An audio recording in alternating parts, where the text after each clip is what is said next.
staff tayo itinagpari nga subject ng operasyon ti PNP?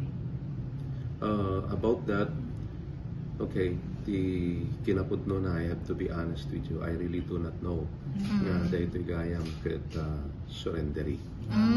Yeah, ket I have to tell you nga medyo napaay to riknap.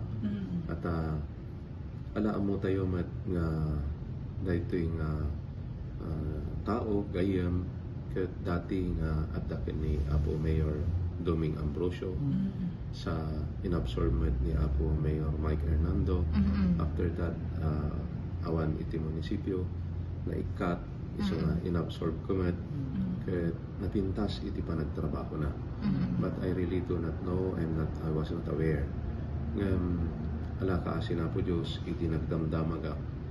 She was very cooperative. She was religiously following kanumat iti requirements iti programa may panggap ka dikitoy. Ket kastamet nga dati resulta is negative. So ala ka sinapo ko nakmet iti kita but I am not going to discriminate everybody because this is one also of our goal nga dikitoy nga victims kung manlaangan ket if they return to the fold of law, the government must assist them. So DJ mat itikit kita nga mesa nga masapol nga aramiden tayo man.